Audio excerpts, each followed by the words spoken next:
Hello again. Welcome to Rev Runs Ramblings.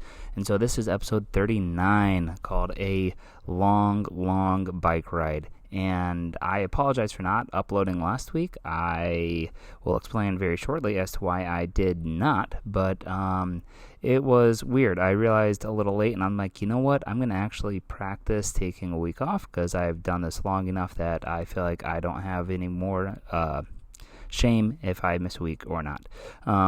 But hopefully folks are seeing that I'm also starting to upload on Thursdays. We'll be doing a Theology Thursday, kind of from the standpoint of being a resident theologian at a church, throwing around a term very lightly there, but with developing Sunday school curriculum, being in charge of like catechism type stuff, and then just preaching. There's just a lot of terms and terminology that people don't know, so go check that out. It's one of my shorts, but I'm going to talk about why I didn't record last week, and then going to talk about an interesting intersection of time where there's a 20th anniversary or something pretty recently. I didn't record last week because I was taking a trip to Fort Wayne, Indiana. I went and visited my best friend and his family. We spent the day with them. We went to the Fort Wayne Zoo. Thought about uploading some pictures of that, but you just got to go to the zoo to get the full benefit of it. There was a giraffe that was being trained. It was pretty silly. It was eating leaves, and the other giraffe was trying to steal from it. It was funny, and just really good time walking around the zoo, being with people. But we were there because Saturday morning I went on a bike ride with my dad to celebrate his 68th birthday. That's my dad, the one who's got the bike in two hands over his head, and so it goes me, my brother Daniel, my dad, and then my brother Tim. We went on a 62-mile bike ride, and we added on 3.5 miles afterwards. We were going to get 68 miles for my dad's 68th birthday, but then we opted to cut it a little short because it was hard to tack on the miles because there were some street closures, and you had to ride over a pretty major road afterwards. So we settled for 65.5, even though it was his 68th birthday. And so happy birthday, Dad, there. I had never gone on a bike ride longer than 50 miles. I don't know how many bike rides I'd done over 30 miles. So that's pretty interesting. Though, oddly enough, this is the time of the year where I had gone a few times out to Colorado and mountain biked. Daniel and Tim had also gone on that same trip. Tim had done it with Youth for Christ. But just thinking back, where bike riding, I knew it was going to be difficult. I knew I was going to hurt. I knew there was going to be some pain. But the reality of that pain was not too bad. Once you realize that you're going to be biking for over 4 hours and that your legs are going to be hurting for over an hour, you just kind of give in and give in to the pain. My chain fell off 2 times during that bike ride in the first 24 miles. The really frustrating aspect of the chain falling off was we had held my dad back from going out really hard. We reminded him that this was a bike ride, not a bike race, even though there's other people with us. There's no chip time, no official placing or anything. It was just a ride. And there's also people who are doing a 47-mile bike ride that day and a 30-mile bike ride and some other stuff. And so there's a lot of overlap on who is in the first segment of that course. And, you know, you're all like, okay, like, this isn't a race. Like, I get it. And I'm reminding my dad of that. And then we pull up to the my gear had slipped a couple times, and we're like, oh, that's not good.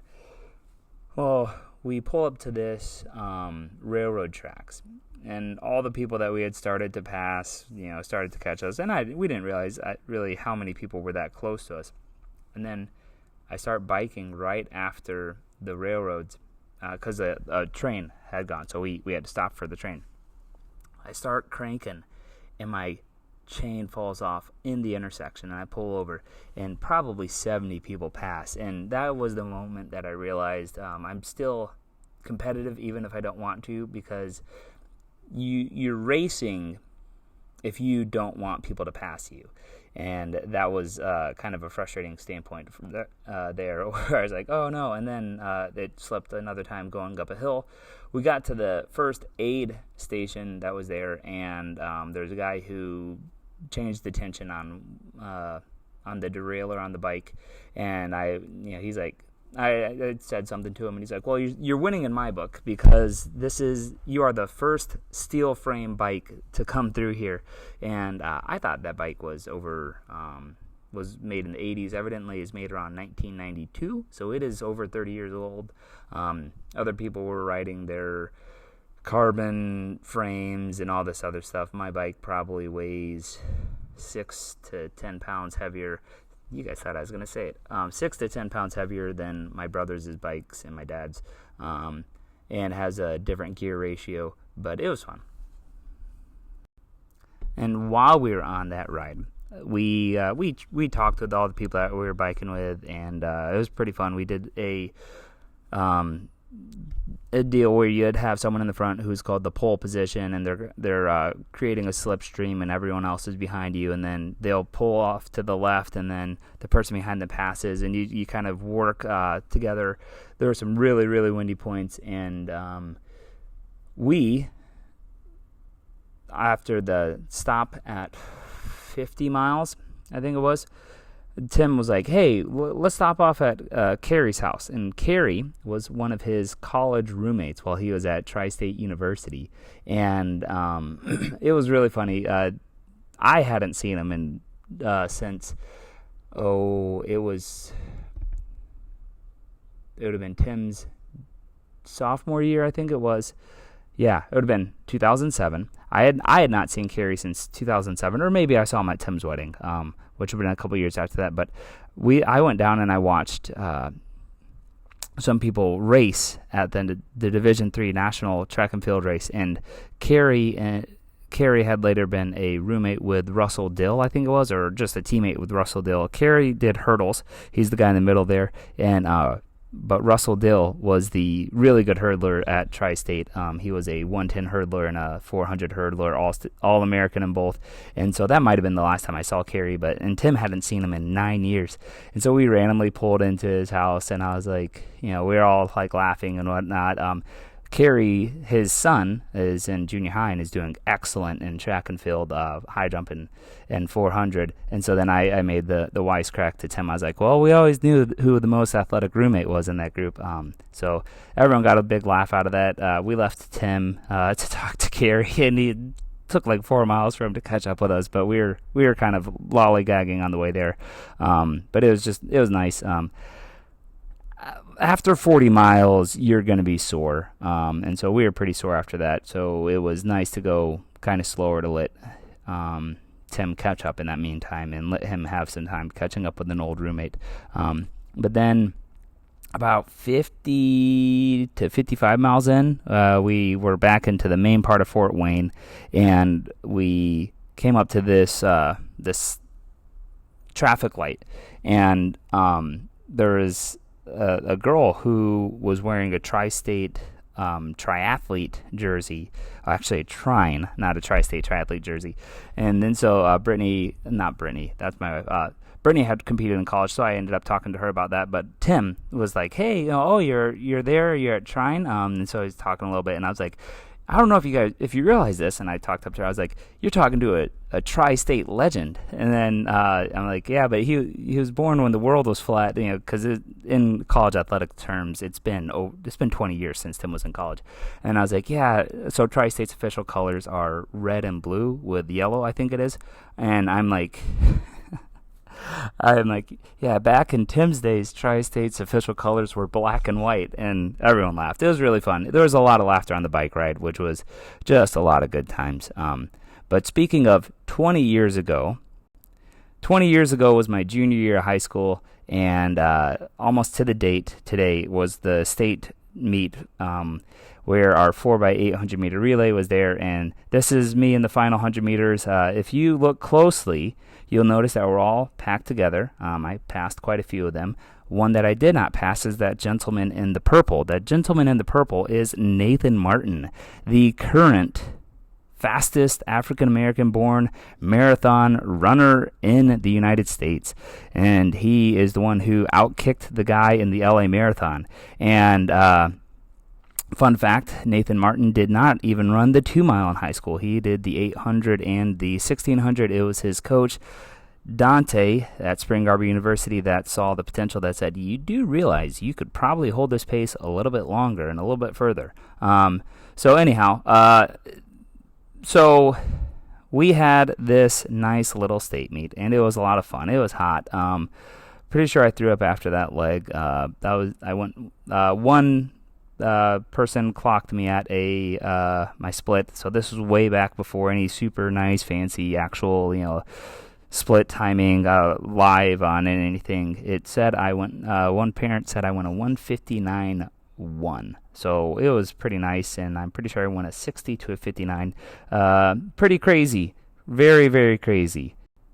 And this is all of us who were there at the meet. So you have Dale Norman on the left. He went in the long jump. He went on to long jump at Grand Valley, I think, for 1 year. He was ridiculous in the long jump. If I remember correctly, in 8th grade, he long jumped 20 feet 6 inches. Now, for those of you who don't know how far that is, because we do everything in meters, it's a lot of meters. So he was really good. Will Dresser that year went in the 2-mile, and Will is a really neat story. Will was a good runner in junior high and a good runner freshman, sophomore year, but he asked our coach, like, hey, how do I get better? And the coach wrote up a training plan for him. He logged a lot of miles his junior year in the winter, and he kind of showed what he could do come track. And then he was our number one runner in the fall in cross country, and it was really neat to see him step up there. Next is Kyle Mills. Will ran at Alma in college. Next is Kyle Mills. Kyle was our third leg. Kyle and I did a lot with Youth for Christ. In fact, he was one of the guys that I went to Colorado with. In fact, Austin and Andy also went to Colorado. Kyle is a good friend. Kyle really hit his stride after high school. He went and ran at Tri-State and then transferred to Western Michigan.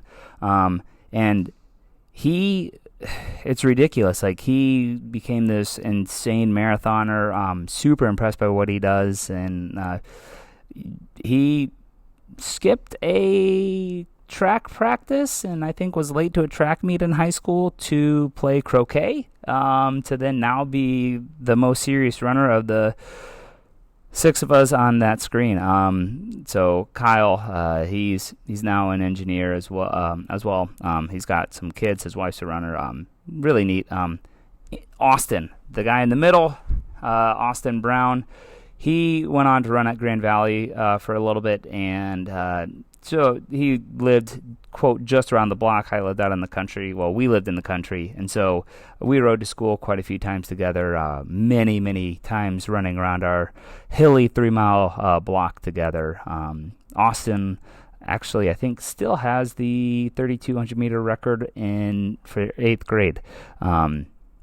And then Andy Neiman Barris is a school teacher. He is the next guy. Andy thought he was a soccer player, and then we convinced him that he was actually a much, much better runner. Which is actually saying a lot about how good he was at soccer, because it was a lot to convince him. He was really, really, really good at soccer. Andy was one of the guys that I ran a lot of miles with over the winters. His mom was a home ec teacher, I think it was, at a different school district. And I remember we went for a run, and then she made us these grilled cheese sandwiches with really thin sliced ham on them, and it was amazing. Andy is one of the guys that I'd go over to his house and we'd watch the NBA playoffs together. And this was a crew, the distance runners, sorry Dale, but this crew, we would have been varsity cross country together as well. And I remember some carbo loads where we would just buy our own pizza, and each of us would eat our own pizza together. But yeah, Andy is the only one out of this crew who didn't end up doing athletics in college. I did not run in college, but I have to do the shout out because my good athletes back in South Fulton want the reminder that I did play 1 year of college basketball. That being said, I did not see the court very much. And this is one of my favorite pictures of all time.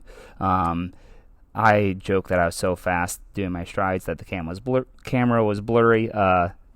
Interestingly enough, this is actually the track that Cornerstone Track and Field worked out on. And so the place that I ran state meet my junior year ended up later being the place where we worked out Cornerstone. I didn't do many workouts on that track, but that's where Britt did lots and lots and lots and lots of workouts. Now, I bring this up, state meet, not just to talk about how well I did or my teammates. It was 20 years ago.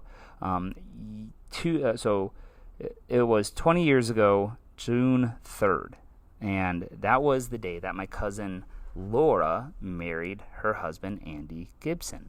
And so we drove straight from Grand Rapids up to Bay City, I think it was, Bay Shore. I can't believe I'm mixing up this city names, but it's in the very northwest part of Michigan. And I had given up drinking Dr. Pepper, any sort of sodas, any sort of, carbonated, sugary beverage for track. I was clean living. I really wanted to focus. And so for 6 months, 5 or 6 months, I essentially hadn't drank any pop soda or anything like that. And Andy, at that point, loved Dr. Pepper. And so there were Dr. Pepper cans all available at the wedding.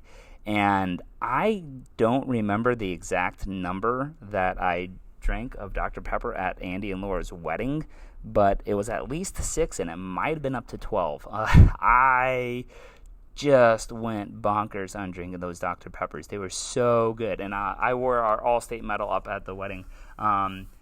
I don't know if I showered afterwards now that I think about it. That is really, really gross. I'm scolding myself now 20 years later for that.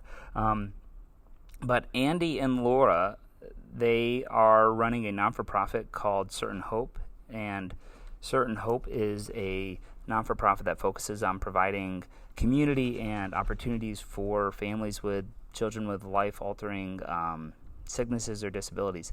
And so it's pretty cool just that 20 years later we have that opportunity to think back of like, hey, I remember when you guys got married. So they just posted their 20-year on Facebook, and with it too, Andy was a really big soccer player. He played soccer at Spring Arbor, and he, it's like when your cousins are getting married, you're always like kind of tentative, like, all right, is he good or is he bad? Like there's only so much but I've been more and more impressed every single year with Andy and Laura ever since. I really respect them, respect their marriage. Andy is also really big into cycling. He also cleaned carpet for a while, and I remember he inspected my parents. My parents bought this Persian rug a long time ago, and it's been in our house, and I remember him looking at it and being really impressed by it at some point too with that. But yeah, Andy and Laura are super great. He was the youth pastor for a long time. Their children are amazing. If you live in the Grand Rapids area, in fact, their oldest son, and I will say his name since it's a business, Axel Gibson, will pick up dog poop. That is his business. He gets a shout out right now from that. And speaking of shout outs, all right, the Reverend wants to give a shout out to just the South Fulton girls with their relay teams at the state meet a couple weeks ago. They all crushed it. They did incredible, just dropping time. And I remember last year whenever we set the 4x1, 4x2, and 4x4 records, we were like, how much faster can we get? Well, you guys got faster in each of those events. Really impressed by that. And so great job, girls there. Great job, to Jada making it in the high jump as well. Really proud of her for turning it around in that. And then great job, Katie Miller, graduating, making it there on the relays. She's had a lot of competition over the years. And then Carter Chenoweth, great job making it to state in the 800 and the 1600. The first round is really, really hard to qualify out of. Very competitive right now, and so he did great. And then shout out to second place in the state of Illinois. Good job, Riley Fogelsong in the pole vault. Super impressed. Runner up this year, next year, let's take the crown. And then there is a alumni of Sturgis, Michigan. Her name is Kiana Otey. She is a freshman at the University of Michigan, and she made it to the Eastern United States Championship.